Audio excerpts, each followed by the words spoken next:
ustedes, hijos, sobrinos, vecinos, tuvieron una canaimita en su momento en mano? ¿Quiénes se formaron con una canaimita? La mayoría, la inmensa mayoría. Es mejor decir quién no.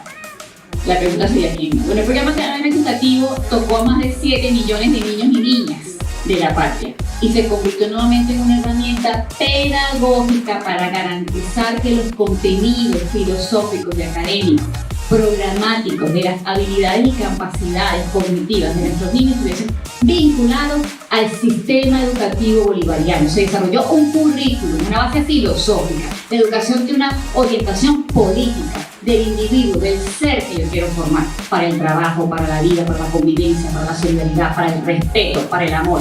Y en ese ejercicio de pedagogía del amor, el sistema educativo bolivariano desarrolló herramientas tecnológicas por un proyecto que el mismo comandante Chávez conoció en Europa. Esa empresa hoy nos debe 500.000 canaimicas. Se niega a entregarla. Aquí está la presidenta de Industrias Canaima, levanta la mano. Aquí está acompañada. 500.000 canaimitas que tienen 6 años ensambladas en Portugal y no las entregan, y que ya tienen obsolescencia tecnológica. La obsolescencia tecnológica no solo es la degradación de la capacidad técnica del artefacto, sino que es un mecanismo del capitalismo para generar dependencia bajo el consumo de bienes y servicios. Eso es un modelo de dominación también. Fíjense, el Instituto Venezolano de Investigaciones Científicas, IBI, es el instituto de mayor prestigio en Venezuela en cuanto a ciencia, con 63 años. Pero además es el instituto de mayor prestigio en el continente, de los 10 institutos de investigación más importantes de América. Y eso que se desarrolló bajo un modelo eurocentrista, del cual estoy en desacuerdo, tuvo que sufrir unos cambios y está en ese proceso de evolución. Pero hoy Altos de Pipe está bajando a la carretera panamericana y camina por algunos barrios de Venezuela. Está ocurriendo los procesos de transformación que deben ocurrir si apostamos a la racionalidad de la vida y de nuestro propio modelo científico nacional, que fue un mandato del comandante Chávez y que el presidente Nicolás resalta cada vez que hay una actividad productiva y científica del país. El modelo sociocientífico productivo nacional propio. El IBI desarrolló una molécula para una enfermedad extraña que lo sufren 98 familias en el mundo. Y ustedes saben que cuando hay una enfermedad familiar, la primera persona que vive las consecuencias de eso son las mujeres que integran la familia, las madres, las abuelas y las tías. Porque nosotros vivimos bajo la mirada del amor y del cuidado. Esa es nuestra primera misión de vida, amar. Esas 98 familias que tienen esta condición genética no pueden acceder a los medicamentos. Dinamarca tiene una patente y Venezuela desarrolló el tratamiento hace 20 años y lo entregaba de forma gratuita a estas 98 familias en el mundo, que además las conocemos. Una en Colombia, una en México, una en Brasil, una en España, porque es una condición caracterizada ya genéticamente. Esa afiliación genética nos permitía entonces predecir cada vez que se reproducen, cada vez que tienen hijos y descendencia, cuántos niños o niñas van a sufrir la enfermedad y nosotros producir los stocks de los medicamentos. Y enviábamos por MWB, por DHL, por FedEx, por el Servicio de Encomienda Internacional con pago a destino. Bueno, lo primero que hicieron las empresas fue negar los envíos. Y lo segundo que hicieron las empresas que comercializaban los reactivos para que el IBI formulara la molécula que luego envasaba en viales, fue negarnos los reactivos. Uno, para que no hiciésemos los datos de filiación familiar de ADN, para que no pudiésemos predecir cuántos niños y niñas podían desarrollar la enfermedad. Y luego nos negaron la venta de los reactivos y los insumos para formular la molécula.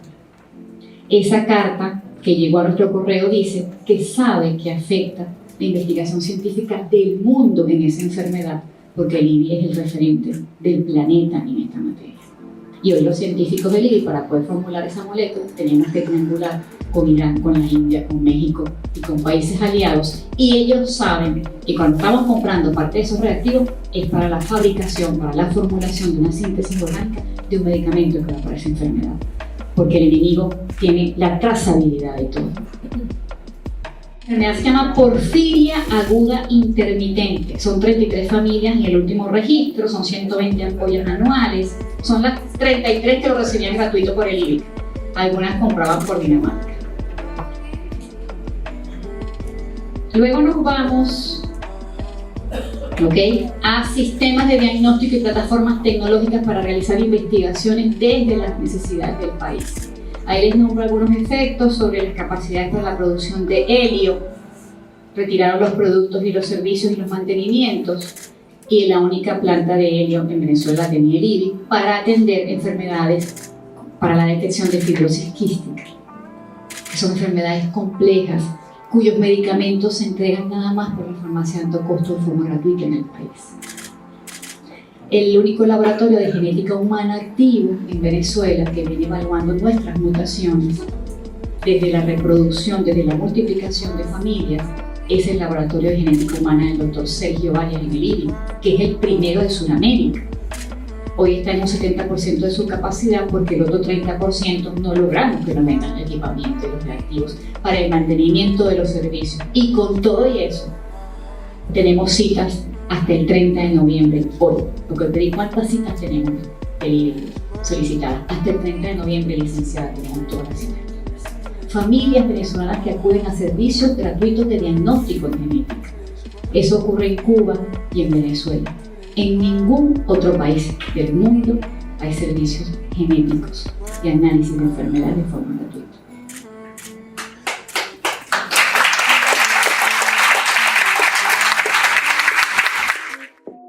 Un momentico al sector de telecomunicaciones de CanTV, que sé que cualquiera puede tener una queja en este momento sobre CanTV. Bienvenido, mi mamá también las tiene. Yo tengo ahorita un chip puesto de otro servicio para que tenga señal por si llama el presidente. Pero fíjense, CanTV, que la nacionaliza la revolución entendiendo el valor estratégico de las telecomunicaciones, importante, de infraestructura tecnológica para garantizar la comunicación como un aspecto crítico. Lo vivimos con el intento de magnicidio, lo vivimos con el blackout, lo vivimos con los intentos de golpe, de que si las comunicaciones y las infraestructuras estaban en manos del enemigo, atentaban y nos querían robar nuestro proceso de construcción colectiva. ¿Para qué? Para ellos tomar el poder. Esa nacionalización que la hace el comandante Chávez por un acto estratégico y de patriotismo tuvo una inversión significativa y todos vivimos el despertar del ABA, con mi casa bien equipada, con el computador, y entonces había una condición de acceso, de capacidad económica para invertir en la empresa de telecomunicaciones que luego llevaba a cada casa, a cada familia la dotación, el servicio telefónico de calidad, y uno iba pagando en su cuota, en su factura mensual. Yo soy de La Guaira y me llega mi factura mensual y mi mamá y papá, mi mamá es maestra, así que se programaban para esos pagos. Pero teníamos unas condiciones de acceso. Esa inversión la hacía la República, eran más de 680 millones de dólares semestrales. CanTV pasó 8 años sin recibir inversión. Y arrancó el 3G, y arrancó el 4G, ya estamos en el 5G.5, anunciado el 28 de febrero en el Congreso Mundial de Telecomunicaciones este año. Ese equipamiento, esa velocidad de conexión para que nuestros jóvenes vean el TikTok, para que hagamos la telemedicina, para que hagamos esta videoconferencia, requiere de datos, requiere de fibra óptica, requiere de mujeres y hombres formados en telecomunicaciones, la gente para hacer las cosas posibles. Esa plataforma se quedó con 8 años de desinversión y luego no corrían los programas que queríamos correr de análisis matemático, los programas educativos.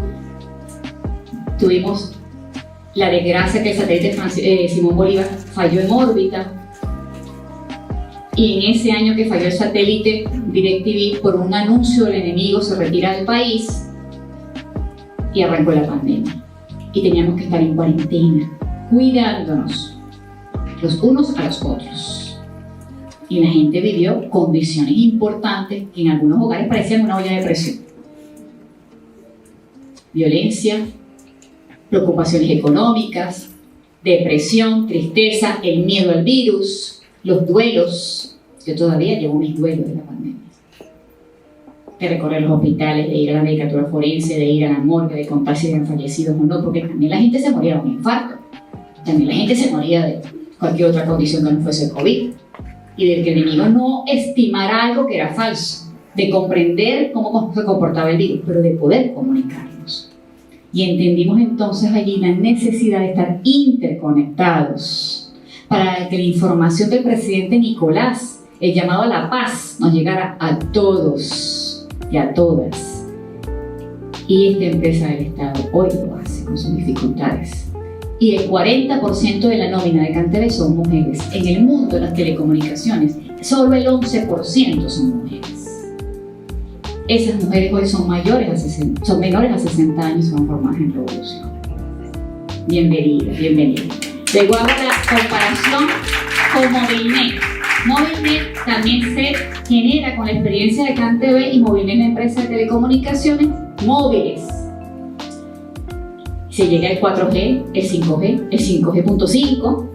Separamos las dos empresas por instrucción del presidente para poder darle pulmón a cada una y hacerle un nicho a cada una, y es el sector de mayor crecimiento a nivel mundial.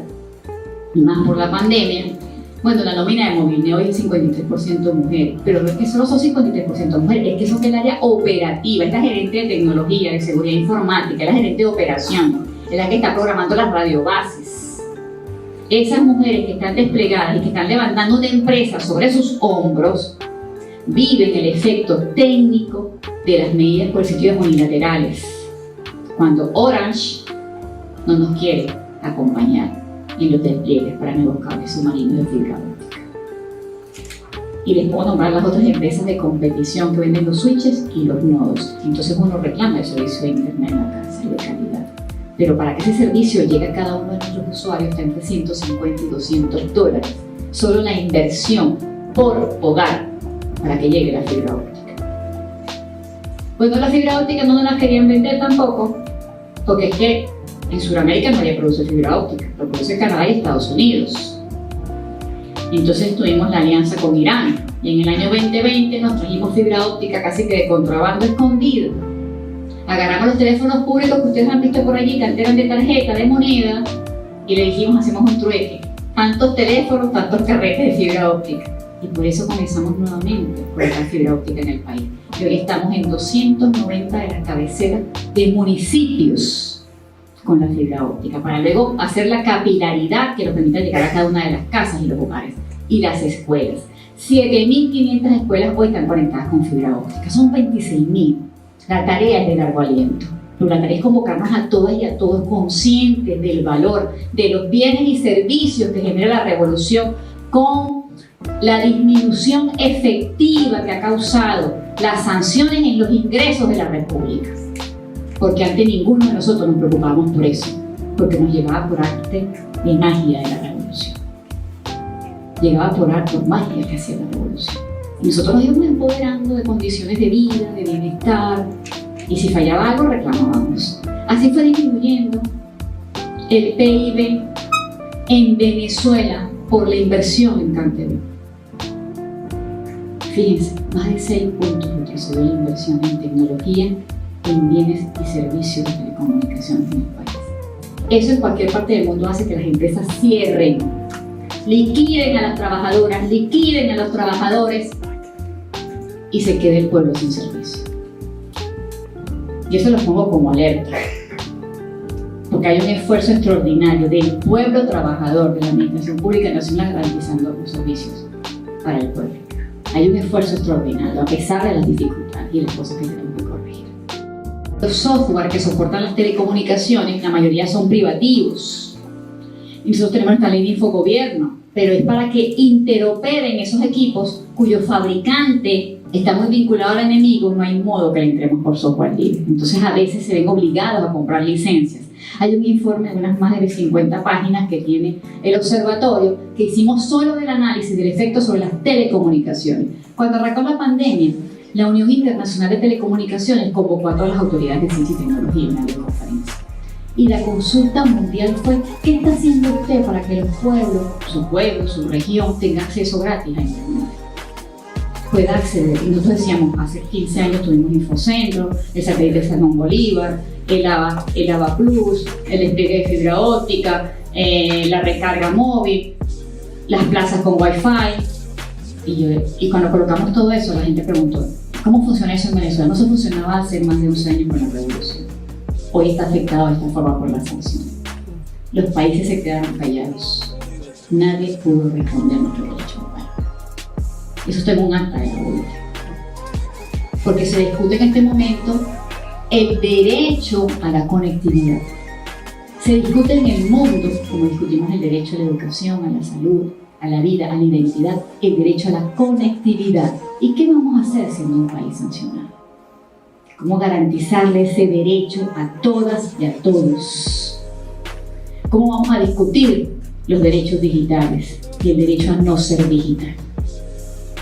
En un mundo acelerado de la transformación de las tecnologías de información y la comunicación. Ese es el debate que yo le dejo a las muchachas y a los muchachos en esta mesa de trabajo.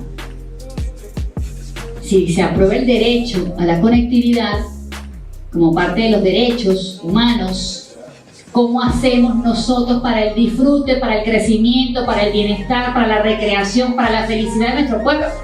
Hablando de conectividad.